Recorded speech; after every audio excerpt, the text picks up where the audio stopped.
If you're serious about getting involved in the crypto space, but you want to do it without taking up a lot of your time or even a lot of your money, then this video is for you. In today's video, I'm going to give you an overview of my dollar cost averaging strategy using the Crypto Bubbles website. I even have a list of my top 10 questions for creating a dollar cost averaging strategy that works for you. Remember, this content is put together for educational purposes only, and none of it's financial advice. I create content for people who don't want hype, but they do want education. Now, as always, if you're here, you're interested, so let's get into it. Okay, so let's get started. Let's take a look at just a few things that I want to point out about this site. The first thing is it's free. You go to cryptobubbles.net. There's no login. You're not creating an account. It's just going to give you information for the markets. You can download this as a mobile app on like cell phones and tablets just by going to the Apple or Android stores to go ahead and do so. So I do like that feature as well. The next thing is it's actually very easy to use. If you're new to the channel, I love to press buttons. I love to encourage you guys to press buttons too, because it's the easiest way to find out what's going on, to find out how to use new tools and resources. So press the buttons. It's easy to use. Every time you click something, something pops up. The next thing that I want to point out is that you're getting information from reliable and trusted resources. You're getting information from CoinGecko, you're getting information from CoinMarketCap as far as what market conditions are, what projects are doing. I love that. This is also a pretty good website to use for crypto arbitrage. If you don't know what crypto arbitrage is, or you're interested in learning more about it, I just did a video on it a couple days ago. So I'll link that here so that you guys can kind of take advantage of that information too. Next, this website gives you the opportunity to follow the money. I like that you can follow the money. It's updated constantly. So see this little blue line is tracking across the top of the screen? Every time it gets back to the beginning, if you see a flash on the screen, if you see some information, the percentages and things change, it's because there's new market information. So it's constantly being updated, and it's not just using one resource, it's using both of these. In addition to that, when you're clicking on your buttons, you can see where a specific asset can be purchased based on the little trade box here. So I like that also. I'm a visual learner. A large part of the population are also visual learners. When we see information, it's easier for us to understand that information. So this is very visual. And for tactile learners that need to kind of press the buttons and touch things, which is also me, you get the opportunity to do just that. When you click something, you get information. Now let's look at customization. As far as customization goes, there's a few buttons that I want to click on to kind of show you. We're going to move from right to left in this section so that I can show you some of the key features. Okay, first we're going to start with settings.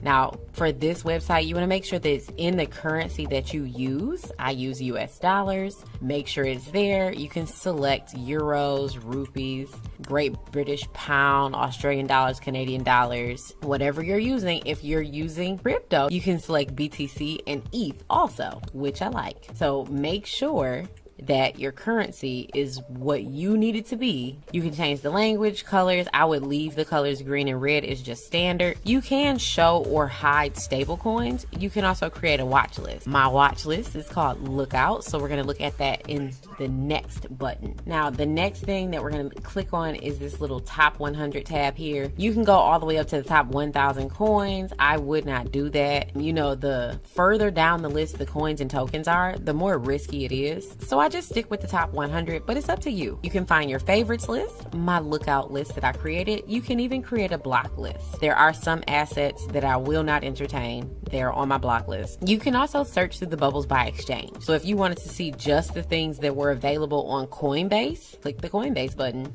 If you want to see just what's on KuCoin, click the KuCoin button, right? You're going to still see top gainers. You're going to see big losers. So I like the features here. But like I said, me personally, I stick to just the top 100. Now, if you want to know how to create a favorites list, then you go back into settings, you hit plus, and you just type one in. If you want to add an asset to your favorites list, go ahead and tap the bubble, and then you can hit plus up here at the top. You can put it in your favorites. You can put it in your watch list. If you put it in favorites, you see the star. If you put it in watch list, you see the eyeball. You can put it in more than one. Now let's take a look at the edit button. It's the little pencil button here. This gives you some different preferences for performance and time frames. I am going to urge you to leave the bubble's default settings at performance so that you're getting the most up-to-date information for getting in and out of the market. You can change the time frames here, but you can also change the time frames up here at the top of the screen. Let me show you how I use crypto bubbles for one of my 2 dollar cost averaging strategies. I use 2 different strategies because they have 2 different rule bases. The crypto bubble strategy that I use is a little bit more flexible. The other regular dollar cost averaging strategy that I use is very rigid in the rules. There's not very much flexibility. So with that being said, if you're going to be using more than one strategy for dollar cost averaging, make sure that you're also using more than one wallet per strategy so that you don't mix up any of the information. When you're dollar cost averaging, it's extremely important to track your progress, measure your gains and losses so that you can properly rebalance your portfolio. You don't want to have more than one strategy happening in one wallet. You won't be able to achieve the goals that you plan for because you can't really monitor or track your progress because it's mixed in with a completely different strategy.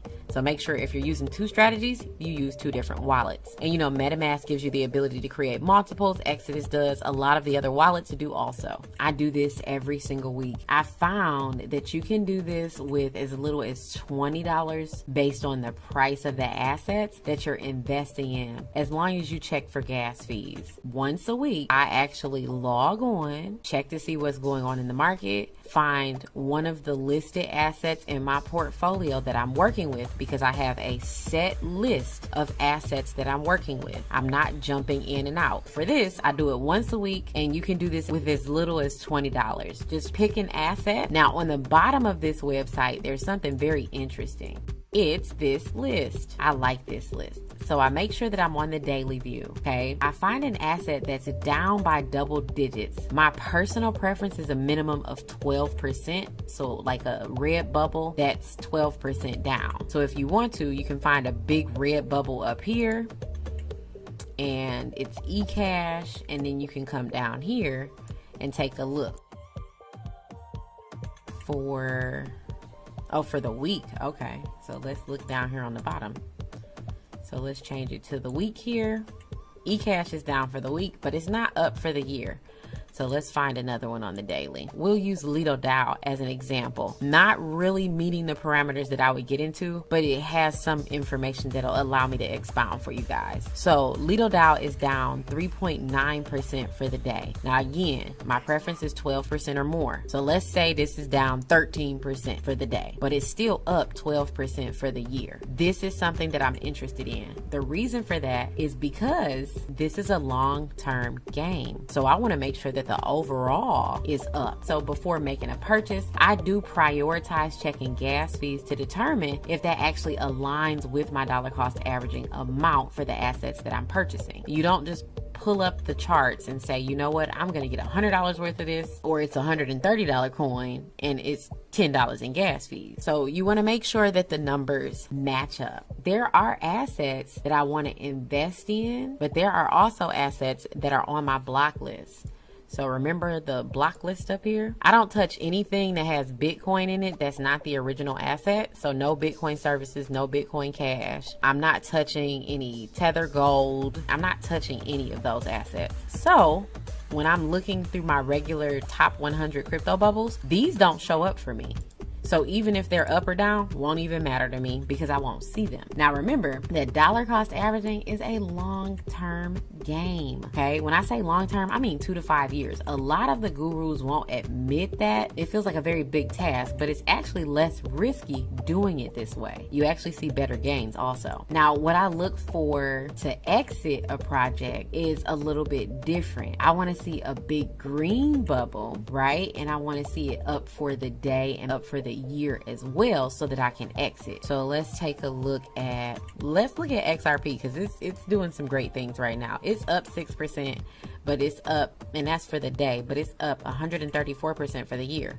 If I was ready to exit this project, remember, I was buying it when it was low for the day. I would actually have significant rewards, gains from exiting at this point. Since it's up for the day and it's also up for the year, that's a good time to get out. You don't want to exit a project unless it hits like one of your exit parameters. You should have something in your strategy that tells you when to get out if that project is no longer being profitable. Now, when I look to exit a project, it's a little bit different. I want that big green bubble though. So let's look at Maker. Say for instance, I hit my dollar amount, the overall goal that I wanted for gains for Maker.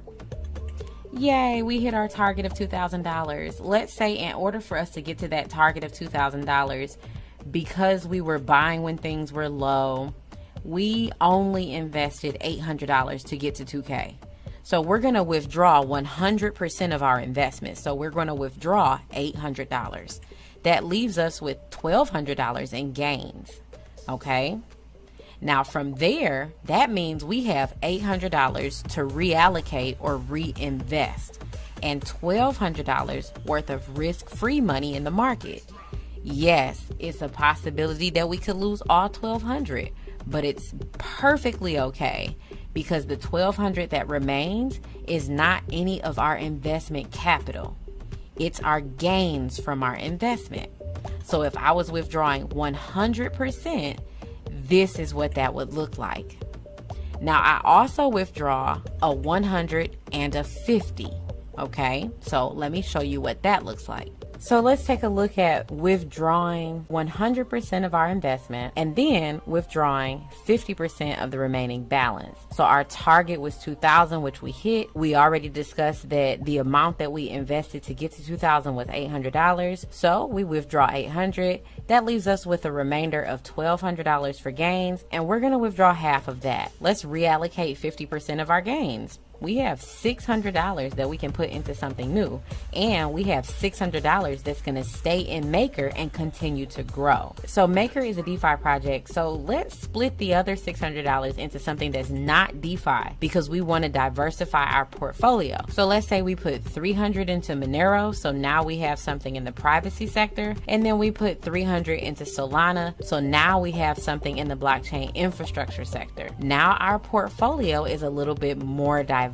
We have Maker in DeFi, Monero in privacy, and Solana in blockchain infrastructure. As opposed to having Maker, Uniswap, Aave, and Compound, those coins are all in DeFi. You don't want to fill your portfolio with things from the same sector because if something happens in that sector, your entire portfolio is going to be affected. This strategy, withdrawing 100% of our investment plus 50% of our gains, then reallocating that 50% however you like. In this example, I split the 50% gains into two. I split it 50 again and put 300 into a different sector of crypto and then another 300 into an even different sector of crypto. This is what people mean when they say have a diversified portfolio. If y'all have any questions on this, if you would like for me to do some more examples for you, please let me know. People don't have a full understanding of how to diversify their portfolios, and I'm definitely here to help. So to help everybody out, what I'm going to do is drop the document link for my crypto classification list in the description box below. It's just going to give you a breakdown of the different classifications of the cryptocurrency space to help you diversify your portfolio. So you'll get an idea of the different types of asset-backed tokens or payment-focused tokens, or let's say infrastructure coins, NFTs, privacy and anonymity, DeFi sector, just to make sure that your portfolio is diversified. You want to make sure that you're not holding a bunch of the same classification of asset, because if that classification maybe goes under regulatory oversight and is frozen like XRP was when you couldn't move anything around, your portfolio will still be able to get gains because it's diversified. So I'll drop this document in the description box below so that you guys can grab it if you like. I showed you what I do. Now let me give you some tips that you can use to create your own dollar cost strategy to fit your needs, your budget, and your risk tolerance. So to create a dollar cost averaging strategy, you need to answer some questions. Okay, so I'm going to give you my top 10. What are you saving for? What is your investment goal? Are you saving for retirement? Is it a down payment on something? Whatever it is, you need to have, first and foremost, a goal. That way you have something that you're working towards. The second question is going to be about contribution amount and frequency. What amount can you comfortably afford to invest regularly without impacting your regular expenses? Like, do you want to have money set aside for gas fees in that amount, or is it separate? Is there a buffer for fees? How often will you be contributing funds into the investment plan? Is it going to be weekly, bi-weekly, monthly? Okay. I like to invest on slow days, and the slow day for me is either a Saturday or Sunday. Most of the time, market conditions for crypto are slower on Saturdays and Sundays, but I'll drop some more specific information in the description box for you guys as well. Now, the third thing is going to be risk tolerance and risk management. What is your risk tolerance? Because there is risk involved. So how much money are you comfortable with losing? Is there an amount based on an individual dollar cost averaging style purchase or an overall amount for your portfolio? What are the potential risks associated with dollar cost averaging for you? And then how do you plan to mitigate those risks? So what do you plan to do to make sure that they're not that adversely affecting you that you can't do your dollar cost averaging strategy? Now, number 4 is about your investment horizon. How long do you plan to invest? Like I said before, dollar cost averaging is a long-term game. Is it 1 year, 2 years, 5 years? You really need to be able to answer that question, because when do you need to access that money by? Remember, we had a goal as number 1. So if you know what you're doing it for, what day do you need to actually be able to pull the funds by? Next, let's cover asset allocation and diversification, right? What's your asset allocation? What specific assets will you be investing in? Are you diversifying your dollar cost averaging investments adequately across different asset classes or sectors? How much of your portfolio will be invested in DeFi or privacy and anonymity solutions or synthetic assets or other crypto asset types? So number 6, let's talk about fees. What are the fees associated with your investment plan? Are there fees incorporated into your dollar cost averaging amount, or are they separate? Fees can actually eat into your returns, so it's important to choose investments with low fees. That's why I said with my strategy, I prioritize checking gas fees before I even start looking at bubbles. Now, number 7 is going to be market volatility. How will you handle market volatility? The crypto market is volatile, so there will be times when your investments go down in value. How will you handle these dips in the market, right? How do you stay disciplined? It's easy to get discouraged when the market is down. So how will you stay disciplined and continue to invest regularly? Number 8 is going to be about entry and exit criteria. What criteria will you use to determine to start or stop the dollar cost averaging plan? And this could be the whole plan or a particular asset. What's your exit strategy for each investment included in your dollar cost averaging plan? These are questions that you really need to ask before you even start. Next is going to be number 9. Tracking progress. How will you monitor the performance and the progress of your dollar cost averaging investments? Will you be using a spreadsheet? Will you be using an app? How are you going to monitor it so that you know when rebalancing is necessary? And then finally, the 10th question is about portfolio rebalancing. Do you have a clear plan of rebalancing for your portfolio periodically to maintain like the desired asset allocation? Because maybe you only want 30% of your portfolio to be DeFi project. Maybe once the DeFi sector gets to a specific amount, you're not going to put any more money in there. You're going to maybe dedicate that to maybe privacy and anonymity solutions in the crypto space. So what are you going to do, or what steps or system are you going to have in place that's going to tell you when rebalancing is necessary and tell you how you're going to rebalance next to meet your dollar cost averaging portfolio goals? So I'm curious to know if anybody else has had any experiences using crypto bubbles. If you have, go ahead and comment below. Let me know what you were using crypto bubbles for. Also, if you have a similar dollar cost averaging strategy to what I showed you, or if you just need a little bit of help with your dollar cost averaging strategy, comment that below as well. I'm definitely here to help. Now, as it relates to the cryptocurrency space, this is a fast-paced, ever-evolving place for just new and exciting innovation and things happening. So, if you want to stay up to date with the things that I'm dropping to my community, don't forget to subscribe. I hope you enjoyed this video. If you guys do need any more clarification, please let me know, because I try to break stuff down into easy to digest pieces of information. But I know this is a very technical space, so sometimes there are more questions than need answers. So I'm happy to help. But as always, I hope you guys are having an absolutely amazing morning, afternoon, or evening, wherever you are in the world. And I'll see you in the next video. Bye.